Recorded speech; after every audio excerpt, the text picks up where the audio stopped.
Do we need a countdown? No. Well, yes, sure. We do like Wayne's World. And 1.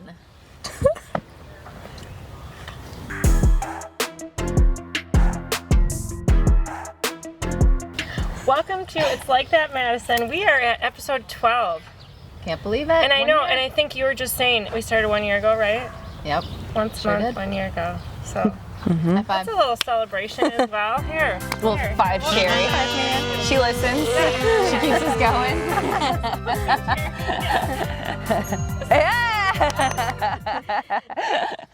I'm Tiffany Tobias with Start Company Realtors.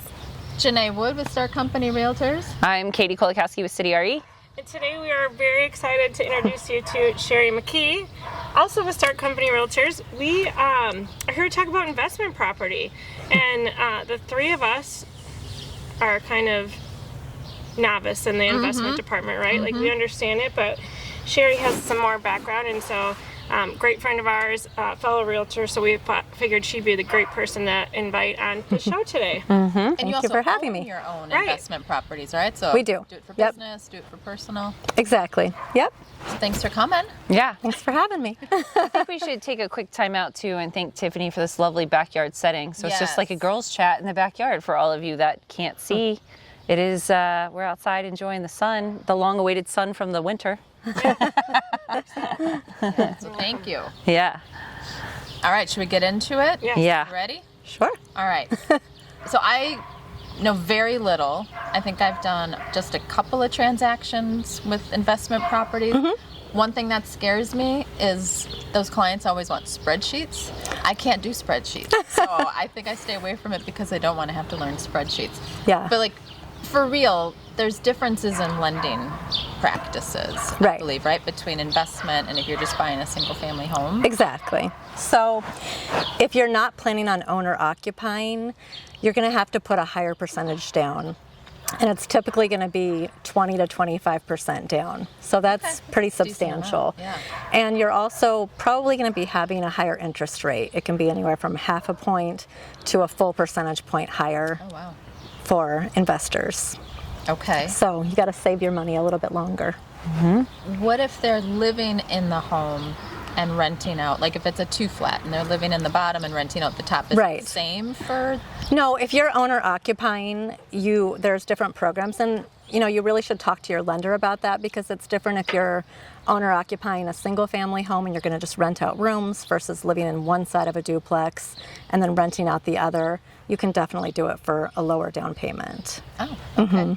Yeah. How much lower? Any idea on that? Talk to your lender. Talk to your lender. All right, well, that's a good answer. Right. What? So so tell us a little bit just about like your personal investments, like how you got into it and kind of what was. Yeah, like what does a beginner investment look like, or like how do people get into it? Yeah, mine was a little bit different because we bought a home, fixed it up, thought we were going to stay there, and then we ended up having to move out of the area, and we knew the market wasn't such that we would make out what we'd put in, so we ended up renting it out. And then that was in California, when we moved to Wisconsin, we sold that property, and then we ended up buying 2 more homes in Wisconsin for the price of the one we sold Yeah. in California. But Oh, especially in California. exactly. Yeah. It's kind of a different market there. Yeah. But I think a great way people can do it is by owner occupying. It's really hard to get a deal in Dane County or the surrounding areas. It's going to be really hard to make the numbers work. So I think the best thing that somebody can do is to consider, like you talked about, a duplex and living in one side and renting out the other, having them help you make your mortgage payment each month. Yeah. So now you have 2 properties in Wisconsin now. Yeah, so right now, we've had a couple over the years, but right now what we have is just a duplex side by side with long-term renters, and then we have a short-term rental vacation property up in Door County.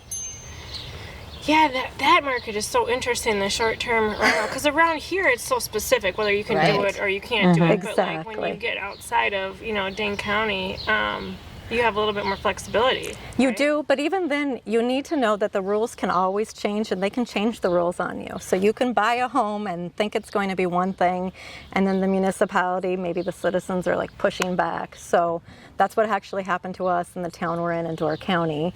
Luckily, we were grandfathered in, but now they've changed the regulations stating you can only have one person there for each week. So if somebody only comes for 2 days, you have to leave it vacant for the next 5 until you rent it to someone else. Is that similar to here, or are we more restrictive with just like 30 days a year if you're not living in it, something?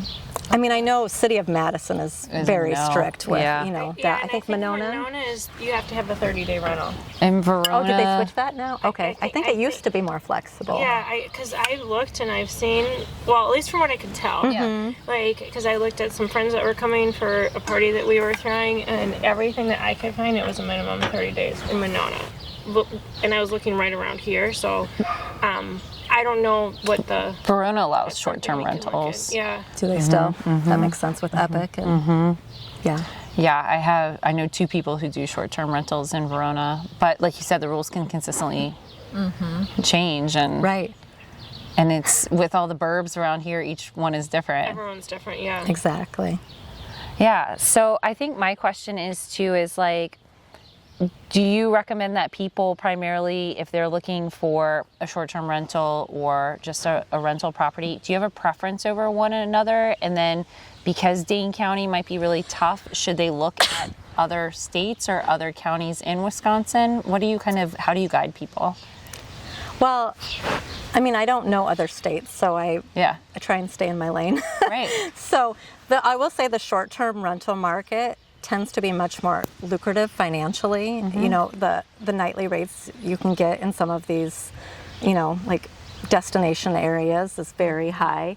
But for me locally with my long-term, I manage my own property, and that's a big cost savings right there. Otherwise, you're going to be paying 8 to 10% to a property manager, and that's a lot of your profit margin. But up in Door County, that's 3.5 hours away. I don't have any relationships with home cleaners, and you need to have those kinds of relationships.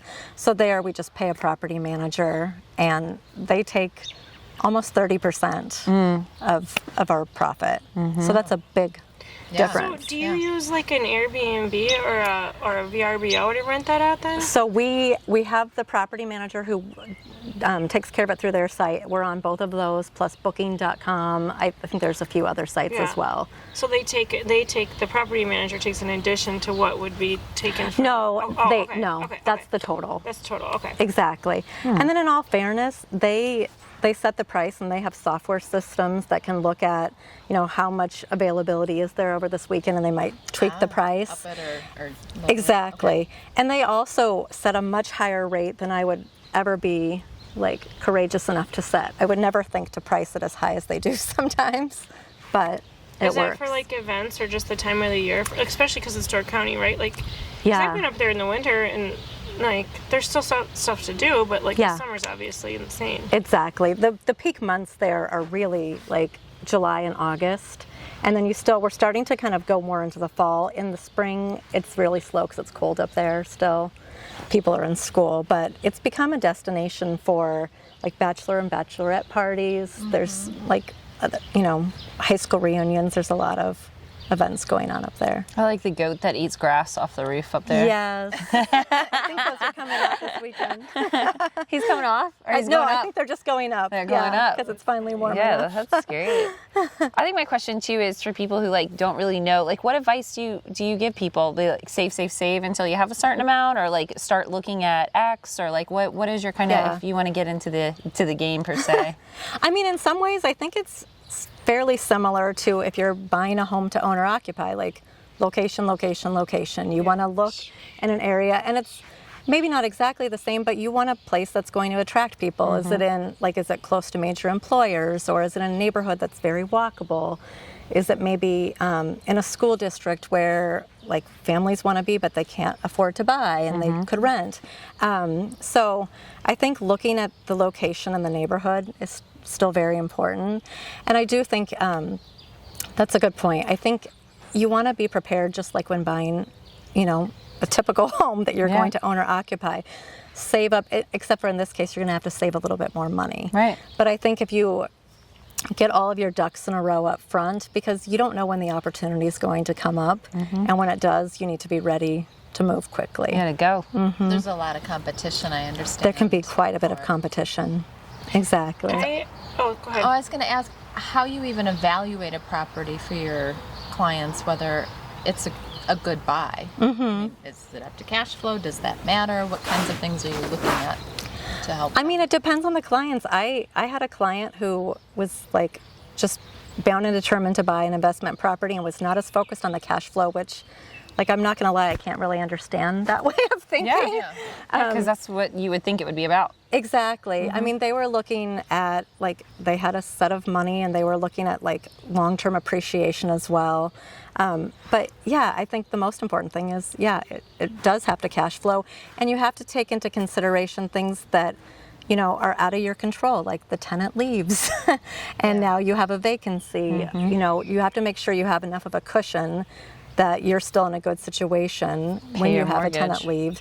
Or when, we had this happen, we had ice damming on our flat rubber roof in Wisconsin and the ceiling caved in on a rental we had downtown Madison. So we had to, give some money back to the tenant and, do things to help make that right.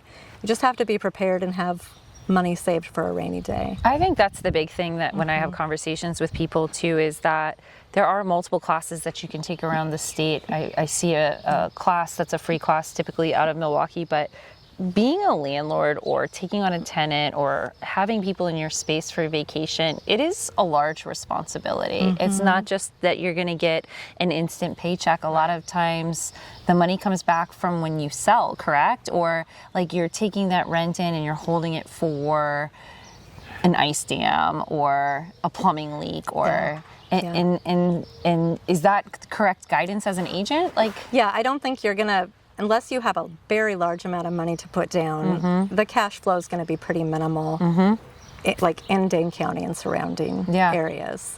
Oh God, you just said something and it sparked something and now it's gone. We'll come back hopefully, and if not, we'll put notes at the bottom. Well, it was interesting because when we moved back here from South Carolina, we ended up having essentially 3 properties at one time, and I was like, I can't take on this. I mean, we had that was the whole process of like, hey, let's rent this one out, let's rent this one out, and we ended up selling just because, I interviewed a few people to rent the one condo here, and I was like, I can't do this. Like, I just can't, in my head, because stuff like that. Like, and of course, I wasn't even thinking property management at the time because we just had the one, but I was just like, I don't know what I would do if someone called and was like, at 10 o'clock and was like, I need you to come fix my toilet. I'd be like, yeah, sorry. Right. I'm a good landlord. Right. It's got to be a good fit. Yeah. That's exactly what I was thinking. It's like you have to really kind of look within and think, can I handle this? Can I have like a difficult, conversation? What happens when the tenant says, hey, I don't have the rent this month. Like, is it okay if I pay 2 weeks later? Like, you need to be willing to have difficult conversations. And the other thing to your point of, are you holding the money now and then you're going to make money when you sell? When you sell, unless you turn around and reinvest it, you're likely going to be paying capital gains. Cap gains. So, I really kind of think of my rental properties as long-term investments. So did you use like a 1031 when you moved from California then? A 1031? I did. Okay. Yep. Tell people what a 1031 is. Yeah. So a 1031 exchange is basically like a tax deferral method. So you have a certain number of days when you're selling one investment property, you have a certain number of days to identify. Like, you can identify up to 3 properties, I believe, that you're going to choose from, and then you have a certain amount of time to close on that. So you have to use an exchange company, so you don't get your proceeds from the first closing, they hold it, and then when you close on the next property that you're going to buy, they facilitate that. Yeah, that was great. And what happens if you don't find a property within that time period? Or something falls through or it doesn't work out, there isn't a property out there. You just... That's a great question that I haven't encountered. So. Yeah. talked to a few people that have Yeah. have used the 1031, and for whatever reason, it seems as though it works out. But I wonder, that's a great question because I never. I'm assuming it defers back to capital gains. Well, and in a tight market, there's not much there might not be much to identify. Right. And you're assuming you might get one of those. We got to ask accountants. Right. Yeah. Got to ask Right. our accountants. Because it is a pretty tight window. I believe it's like 90 days. 90, yeah. Just 90. Yeah. And there's like the big term house hacking that's out there now. And that's whether you're renting rooms or owner Right. occupied. Some people rent their couches. Yeah. And it's new buyers they're guiding to do that. Yeah. What do you think about someone who's never owned a home and like their first property that this is what they're thinking about? Okay, can someone tell me what I don't know what house hacking is? It's just renting out parts of your home Yeah. or Oh, okay. you have an So, investment like, what property you're at saying. home. There's like paying for couch your It's a way to surfing make it more websites. affordable. Yeah. Everything Yeah. is hacking. Yeah. Like, Yeah. I mean, I suppose like I'm old. Right? like a lot of times when they say that, I think they're like just looking for a way to like game the system, like as if like they're the first person who's ever thought about this and they're gonna be the one. It's like the people who are like, I'm gonna buy when the market comes down, and Yes, it's like, it's well, not going great, to. let me know Yeah. when that is. So am I. Exactly. But I do think like the buying the rental property like a duplex is a good house hack, because you can potentially look at a more expensive price point than you would be able to do on your own, because a lender will likely consider at least a portion of the projected income, and it might be like 75% of the income that you get on the other side, but at least you can use that, and maybe you can now qualify. I mean, if you're at a lower price point and you're not finding anything, that might be a way to level up. Okay. Yeah. That's a good idea. Yeah, that is. Any other tips, tricks, hints for first timers or resources that they could go to? You know what? It's a free website, at least for the first handful of times, is rentometer.com. Oh, I love that website. Yeah. That website's Yeah. really good. So I do like that one. And again, I would just say like meet with a realtor early on, get your finances in a row, because the last couple of times that we've bought, it was because we were there, we were ready, we had everything, and an opportunity came up, and we were able to just jump on Pull it. that trigger. Oh, it sounds good. Great advice. Yeah. Anything else? Prepared. Yeah. Girl Scouts motto, right? It's a good one. It's been around for like 100 years. Yeah, I think I answered all the questions I had, actually. Yeah. Those are mine. Yeah. We No, it's really great. appreciate you coming and meeting with us. And Yeah. Thank you.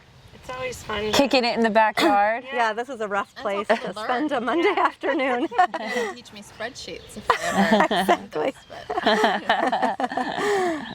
Well, and it's like that. Yep. Yeah. It's like that, Madison. Thanks for coming. See you next time.